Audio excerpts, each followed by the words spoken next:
ഇന്ന് തന്നെ സബ്സ്ക്രൈബ് ചെയ്യൂ, നിങ്ങളുടെ പ്രിയപ്പെട്ട ഷോസ് കാണൂ. രാധികയ്ക്ക് വേണ്ടി ഞാൻ എന്തും ചെയ്യും.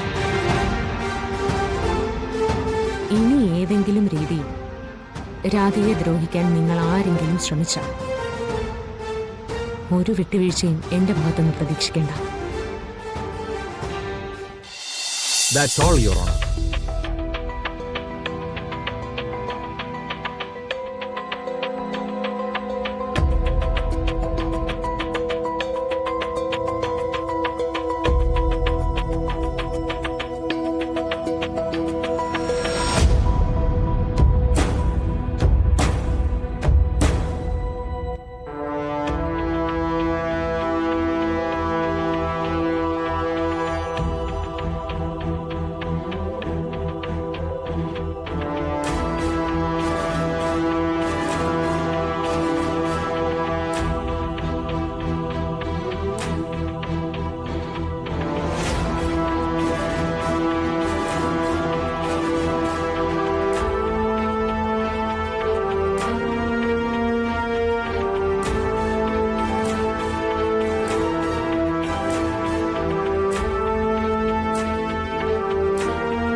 അപകടത്തിൽപ്പെട്ട രാധിക പറഞ്ഞ മൊഴി കോടതി വിശ്വാസത്തിലെടുക്കുന്നു.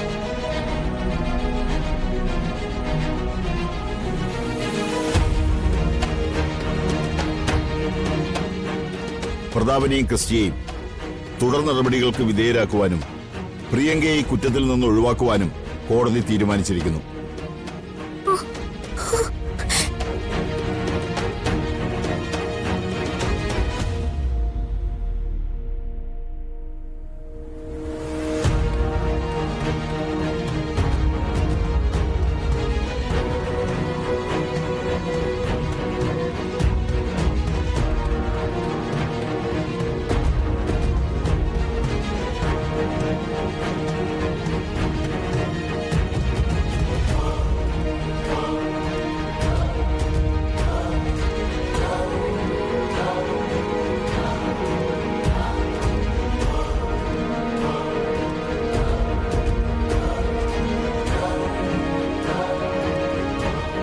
ഫിദ മാഡം,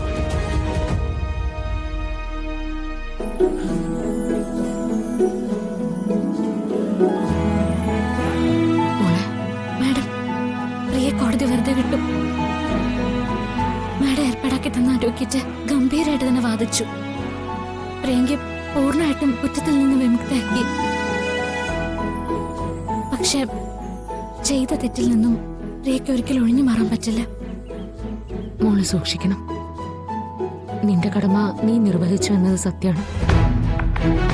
പക്ഷേ കടമകളുടെയും ബാധ്യതകളുടെയും പേരിൽ നീ കുടുങ്ങി പോരുത്. പല കേസുകളെയും പോലെ അവസാന സമയത്ത് ഒരു വഴിമാറ്റം ഉണ്ടായല്ലോ സർ. ആളുകൾക്ക് നാട്ടിൽ നിയമം നടപ്പിലാക്കുകയും വേണം, വേണ്ടപ്പെട്ടവരാരും ശിക്ഷിക്കപ്പെടാനും പാടില്ല. എന്നിട്ടും കുറ്റം പോലീസിനും നിയമവ്യവസ്ഥിതിക്കും എതിരാണ്. ഓട്ടവും ചാട്ടവും ഒക്കെ വെറുതെ. പ്രതികൾ കൺമുമ്പിൽ നിന്ന് രക്ഷപ്പെടുകയും ചെയ്യും.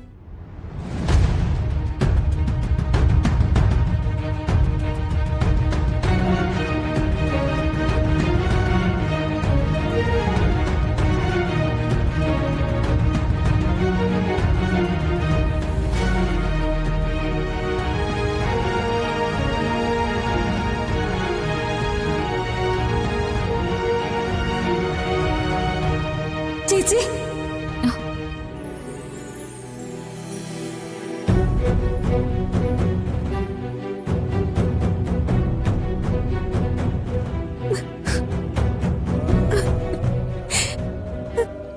ചേച്ചി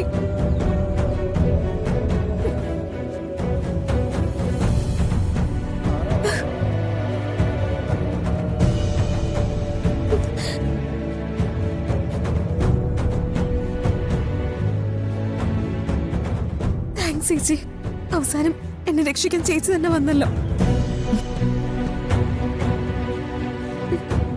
ഞാൻ തെറ്റൊന്നും ചെയ്തിട്ടില്ലെന്ന് ചേച്ചിക്ക് ബോധ്യമായല്ലോ.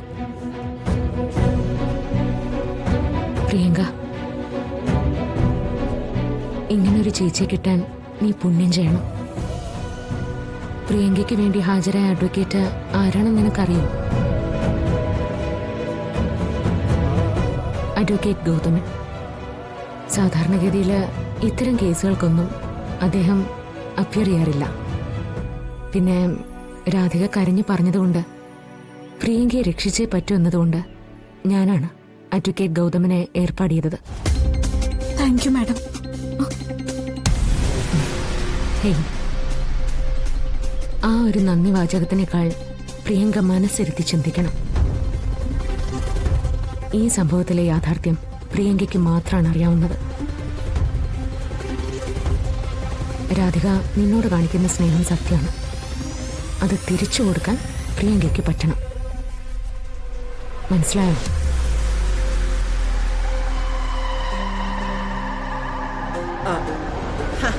മോളെ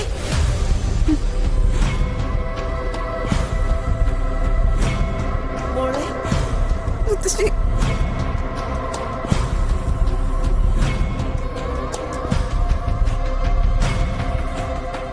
അവസാനം സത്യം ജയിച്ചല്ലോ.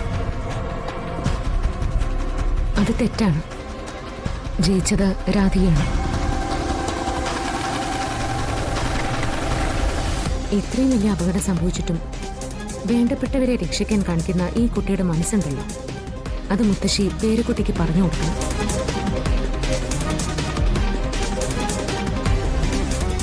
ഇനിയെങ്കിലും പ്രിയങ്കയുടെ മനസ്സിൽ ആവശ്യമില്ലാത്ത ചിന്തകൾ കുത്തി നിറയ്ക്കരുത്.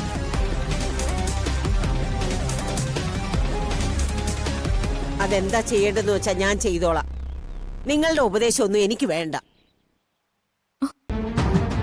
നിങ്ങളെ ഉപദേശിച്ചിട്ട് കാര്യമില്ലെന്ന് എനിക്കറിയാം. പക്ഷേ ഒരു കാര്യം നിങ്ങൾ രണ്ടുപേരോട് ഞാൻ വ്യക്തമായിട്ട് പറയുകയാണ്. ഈ നിൽക്കുന്ന രാധികയുണ്ടല്ലോ, എൻ്റെ മകൾ.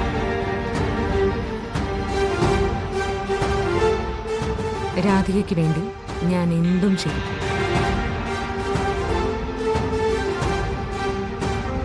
ഇനി ഏതെങ്കിലും രീതിയിൽ രാധികയെ ദ്രോഹിക്കാൻ നിങ്ങൾ ആരെങ്കിലും ശ്രമിച്ചാൽ